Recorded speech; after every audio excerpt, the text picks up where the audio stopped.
মাননীয় প্রধানমন্ত্রী আমাদেরকে আশ্বস্ত করেছেন যে উনি ফ্রি মিডিয়া চান। আমরা এখানে কোনো গোয়েন্দা সংস্থা আমাদের কোনো বাধা সৃষ্টি করবে না, আমাদেরকে আশ্বস্ত করেছেন, আমরা আশ্বস্ত হয়েছি। আমরাও প্রতিদানে বলতে চাই, এই টেলিভিশন দেখেন, মান্না ভাই আমার নেতা, আমরা অনেকে আপনারা সহকর্মী, আমরা এ দেশকে একটা আত্মনির্ভরশীল দেশ চেয়েছিলাম। অন্ন, বস্ত্র, বাসস্থান এবং শিক্ষা শেষে চাকরির নিশ্চয়তা দিবে যে একটা রাষ্ট্র, সেই রাষ্ট্রের আপনার স্বপ্ন দেখেছিলাম। কিন্তু বিশ্বাস করেন 1983 সালে এরশাদ বিরোধী আন্দোলনে যেদিন আমি গ্রেপ্তার হই, আমি 23 দিন জেলে ছিলাম। সেদিন জেলের যে ভিতর যারা জেলে এখানে গেছেন তারা জানেন জেলে কি কষ্ট, এবং জেলের ভিতরে টাকা ছাড়া কোনো কিছু হয় না। সেদিন আমাদের সহকর্মী জিয়াউদ্দিন বাবলু, ডাকসির জিএস, আখতারুজ্জামান ভিপি, জেলখানাতে শুনলাম জিয়াউদ্দিন বাবলু এরশাদ সাহেবের সরকারে জয়েন করেছেন।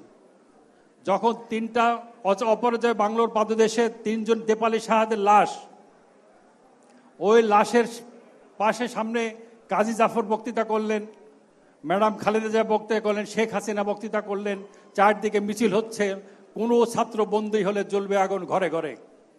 আমরা জেলে, কিন্তু কোনো বাড়িতে আগুন জ্বলল না। কাজী জাফর মন্ত্রী হলেন, জিয়াউদ্দিন বাবলু মন্ত্রী হলেন, ওই জেলখানা থেকে ডিসিশন নিলাম আর কোনোদিন ছাত্র রাজনীতি করব না। যদি কোনোদিন অর্থের সংস্থান করতে পারি তাহলে রাজনীতিতে আসবো, না হলে রাজনীতিতে আসবো না।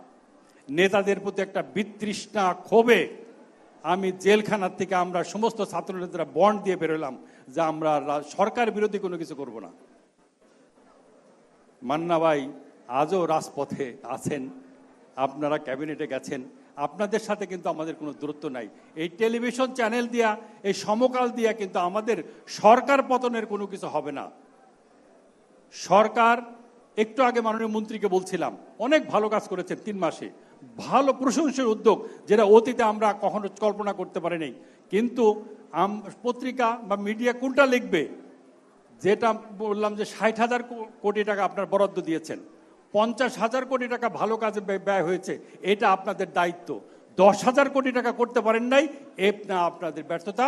মিডিয়া কিন্তু ওই 10,000 কোটি টাকা লিখবে। এর জন্য যদি আপনাদের সাথে দূরত্ব হয় তাহলে কিন্তু আমাদেরকে ভুল বুঝবেন। আপনারা যারা আপনাদের সহপাঠী আছে, মাঝে মাঝে যদি আমাদের সাথে মত বিনিময় করেন আপনি, আমরা যদি আমাদের ভুল ত্রুটি আমরা শুধরে নেব। কিন্তু অতীতের মতো আপনাদের সাথে যদি আমাদের দূরত্ব তৈরি না হয় তাহলে দেশ কিন্তু অনেক পিছিয়ে যাবে। এমনই অনেক প্রতিকূলতার মধ্যে আপনারা দায়িত্ব নিয়েছেন। ব্যাংকে টাকা নেই, আজকে রাজকোষ শূন্য, রেভিনিউ কালেকশন নাই, জিডিপি 4% নিচে নেমে গেছে, মানুষ কর্মহীন সংখ্যা বাড়ছে, কলকারখানা বন্ধ হয়ে যাচ্ছে, ব্যাংকগুলো দেউলিয়া হয়ে যাচ্ছে। এমনই একটা অবস্থার মধ্যে আপনারা দায়িত্ব নিয়েছেন। আপনারা রাতারাতি সমস্ত কিছু বদলে দিবেন এই প্রত্যাশা আমরা করি না।